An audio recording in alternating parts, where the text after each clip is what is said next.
To discuss this, we're joined by Chartered Accountant Aki Fatunke. Aki, thank you very much for joining us. Thank you for having me.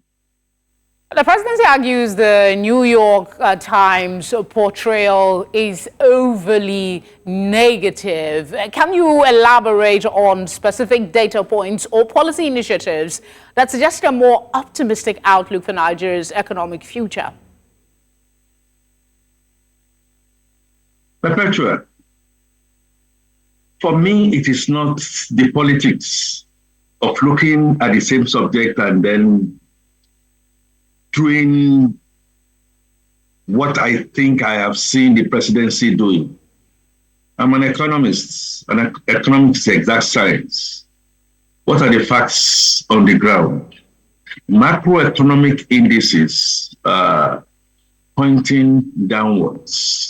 Inflation, which ordinarily is prescribed to should be between 2.3% for low ideal,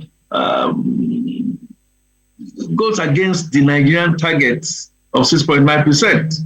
And right now, the Bureau of Statistics is talking about headline inflation of about 33.49%. What else do you want to contest about that? Is it the food security situation that has gone beyond 40% and that people are not hungry? You can't fault that, Perpetua. For you to get to work, for me to move around, I know what the cost of living has been. Twin electricity tariff, no food. Well, you're going to be talking about security. When unemployment rate in the ideal should be 2%, okay? Britain is looking for 2%. We were targeting 5.2%. But what is the Bureau of Statistics saying? 30%. Straight unemployment. And by the time you add in pseudo-unemployment, you can say that it's gone beyond the roof. Okay, fair enough. Trade deficit. The trade surplus is on the positive side, no problem. But what about GDP growth? Talking about 2.89% against a population growth of about 3%, we are under exchange rate stability, which is supposed to, if you know what I'm talking about, we're doing yo-yo here and there. Now, and the most important is the Gini coefficient. Income distribution that we have is the wide disparity. Do we see how what you want to try and describe as corruption? Yes. It's taking a fillip.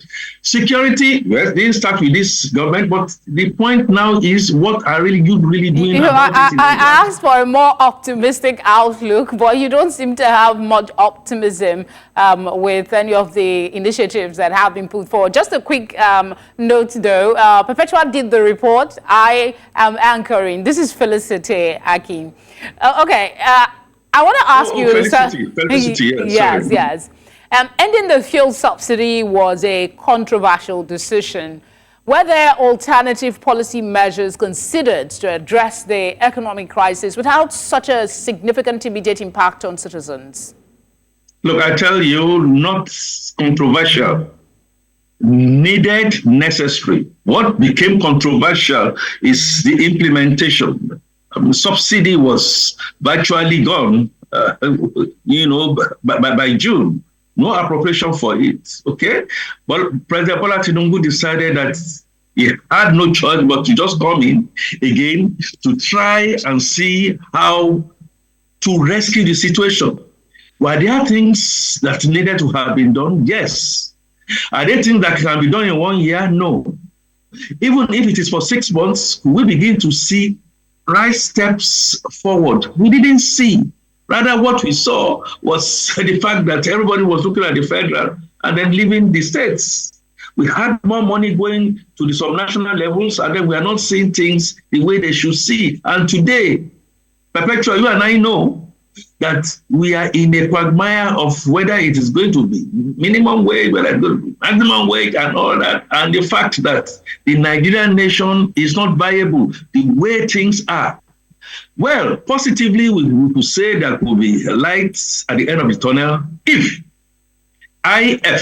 capital IF, if President Bola Ahmed Tinubu can take a bold decision today to begin to lead by example, quote according to cloth, begin to look at priorities that should really be priorities. I think the operative word here is if, Aki, if we can really put in the work that is needed. Thank you very much for speaking. Yes, we can. I hope we have the political will to be able to do that.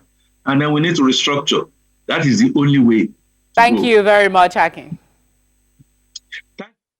Thank you.